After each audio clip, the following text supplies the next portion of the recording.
اسلام نے آج سے 1400 سال پہلے جو کچھ بتا دیا تھا، آج کی جدید سائنس اس کی تائید کرتی نظر آتی ہے، اور یہ کام زیادہ تر غیر مسلموں کو اسلام کی دعوت دیتے وقت کیا جاتا ہے تاکہ ان کی عقل اسلام کی حقانیت اور عالمگیریت کو تسلیم کرتے ہوئے اس کے سامنے سر تسلیم خم کر دے۔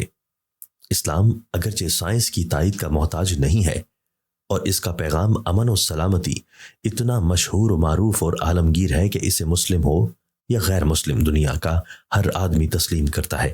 تاہم اس مضمون میں اجمل النماز کو سائنسی انداز میں پیش کیا گیا ہے کہ نماز کے کون کون سے سائنسی فوائد ہیں۔ نماز کے لیے طہارت قبرا کے ساتھ وضو کو بھی شرط قرار دیا گیا ہے۔ وضو طہارت کا ایک ایسا اسلامی امتیازی عمل ہے جو کسی بھی مذہب میں نہیں پایا جاتا۔ سائنسی نقطہ نظر سے وضو ایک ایسا عمل ہے جس سے بدن کے وہ حصے صاف ہوتے ہیں جن کے ذریعے امراض جسم میں داخل ہوتے ہیں۔ لہٰذا وضو کرنے کی وجہ سے انسان ہر قسم کے جراثیم سے دور رہتا ہے، اور ڈپریشن، بے چینی، بے سکونی، نیند کی کمی وغیرہ جیسے امراض کا خاتمہ ہوتا ہے۔ اللہ پاک کا کوئی بھی کام حکمت سے خالی نہیں ہوتا، بس اللہ رب العزت نے ہم پر نماز کا فریضہ مقرر کیا ہے تو یقیناً اس میں بھی ہمارے لیے بے شمار حکمتیں ہیں۔ جدید سائنس پیراتائیکالوجی کی روشنی میں انسان گوشت، پوست، خون اور ہڈیوں سے مرکب ایک پتلا نہیں بلکہ خاکی وجود کے اندر نوری جوہر بھی ہے، اور یہ نوری جوہر ہی اصل ہے۔ انسان کے اندر 3 جنریٹر کام کرتے ہیں۔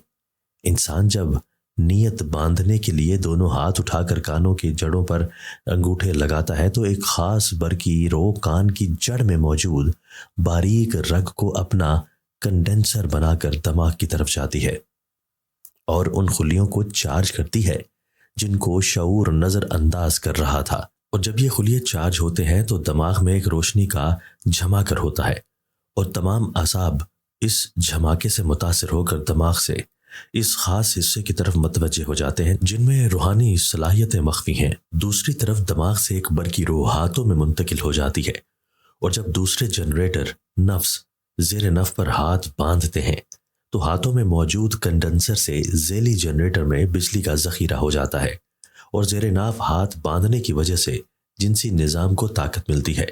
جب ہم ہاتھ کانوں تک اٹھاتے ہیں تو بازوؤں، گردن کے پٹھوں اور شانے کے پٹھوں کی ورزش ہوتی ہے۔ دل کے مرض کے لیے ایسی ورزش بہت مفید ہوتی ہے جو کہ نماز پڑھنے سے خود بخود ہو جاتی ہے، اور یہ ورزش فالج کے خطرات سے محفوظ رکھتی ہے۔ اور سائنسی تحقیق کے مطابق نماز میں قیام سے دل کا بار ہلکا ہو جاتا ہے کیونکہ وزن دونوں پاؤں میں متوازن پڑتا ہے، اور آنکھیں سجدہ گاہ پر لگی رہنے سے دل کی یکسوئی سہل ہو جاتی ہے۔ انسان میں قوت مدافعت اور اعصاب میں توانائی پیدا ہوتی ہے، اور رکوع سے کمر درد یا ایسے مرض جن کے حرام مغز میں ورم ہو گیا ہو بہت جلد صحت یاب ہو جاتے ہیں۔ نیز رکوع سے گردوں میں پتھری بننے کا عمل سست پڑ جاتا ہے، اور اگر پتھری بن گئی ہو تو رکوع کی حرکت سے بہت جلد نکل جاتی ہے۔ رکوع کے عمل سے معدہ اور آنتوں کی خرابیاں اور پیٹ کے عضلات کا ڈھیلا پن ختم ہو جاتا ہے۔ رکوع کی حالت میں بالائی نصف جسم میں جھٹکے کی وجہ سے زیادہ خون پمپ ہوتا ہے۔ اسی طرح کوما کرنے یعنی دوبارہ حالت قیام میں آ جانے سے چہرہ اور سر کا دوران خون جو حالت رکوع میں بڑھ گیا نارمل ہو جاتا ہے، جس سے شریانوں میں لچک کی استطاعت بڑھنے سے ہائی بلڈ پریشر اور فالج کے امکانات کم ہو جاتے ہیں۔ میڈیکل سائنس کہتی ہے کہ جب نمازی سجدہ کرتا ہے تو اس کے دماغ کی شریانوں کی طرف خون زیادہ ہو جاتا ہے۔ جسم کی کسی بھی پوزیشن میں خون دماغ کی طرف زیادہ نہیں جاتا، صرف سجدے کی حالت میں دماغ، دماغی اعصاب اور سر کے دیگر حصوں کی طرف خون متوازن ہو جاتا ہے، جس کی وجہ سے دماغ اور نگاہ تیز ہو جاتے ہیں۔ ایسے ہی جلسہ کرنا یعنی دونوں سجدوں کے درمیان بیٹھنا گھٹنوں اور پنڈلیوں کو مضبوط بناتا ہے۔ اس کے علاوہ رانوں میں جو پٹھے اللہ تعالیٰ نے نسل کی بڑھوتری کے لیے بنائے ہیں ان کو خاص قوت حاصل ہوتی ہے جس سے مردانہ اور زنانہ کمزوریاں دور ہو جاتی ہیں تاکہ انسان دماغی اور جسمانی اعتبار سے صحت مند پیدا ہوتا ہے۔ نماز کے اختتام پر جب ہم سلام پھیرتے ہیں تو اس عمل سے گردن کے عضلات کو طاقت ملتی ہے اور انسان حشاش بشاش اور توانا رہتا ہے۔ نیز سینہ ہنسلی کا ڈھیلا پن ختم ہو جاتا ہے۔ ان سب باتوں کا فائدہ اس وقت پہنچتا ہے جب ہم نماز پوری توجہ، دل جمعی، پورے آداب اور سنت کے مطابق ادا کریں اور جلد بازی سے کام نہ لیں۔ چونکہ خالق کائنات کا کوئی بھی کام حکمت سے خالی نہیں ہوتا ہے، اس لیے نماز کے اوقات کا جو انتخاب کیا گیا ہے وہ بھی اپنے دامن میں بے پناہ حکمتیں سمیٹے ہوئے ہے۔ اب ذرا ورق الٹیے، اوقات نماز کے انتخاب کی اہمیت و حکمت سے فکر و نظر کو مشک بار کیجیے۔ طبی نقطہ نظر سے نماز فجر کے وقت سوتے رہنے سے معاشرتی ہم آہنگی پر اثر پڑتا ہے، کیونکہ اجسام کائنات کی نیلگی طاقت سے محروم ہو جاتے ہیں، رزق میں کمی اور بے برکتی آ جاتی ہے، چہرہ بے رونق ہو جاتا ہے۔ لہٰذا مسلسل فجر قضا پڑھنے والا شخص بھی انہی لوگوں میں شامل ہے، اور وہ لوگ جو مسلسل نماز ظہر چھوڑتے ہیں وہ بد مزاج اور بد ہضمی سے دوچار ہوتے ہیں۔ اس وقت کائنات زرد ہو جاتی ہے، معدہ اور نظام انہضام پر اثر انداز ہوتی ہے، روزی تنگ کر دی جاتی ہے۔ سائنس کی جدید تحقیق سے یہ بات بھی عیاں ہوتی ہے کہ نماز عصر چھوڑنے والوں کی تخلیقی صلاحیتیں کم ہو جاتی ہیں، اور عصر کے وقت سونے والوں کا ذہن کند ہو جاتا ہے، اور اولاد بھی کند ذہن پیدا ہوتی ہے۔ کائنات اپنا رنگ بدل کر نارنجی ہو جاتی ہے، اور یہ پورے نظام تولید پر اثر انداز ہوتی ہے۔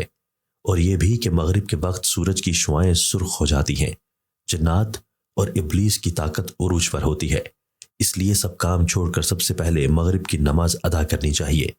مغرب کے وقت سونے والوں کی اولاد کم ہوتی ہے، یا تو ہوتی ہی نہیں، اور اگر ہو بھی جائے تو نافرمان ہوتی ہے۔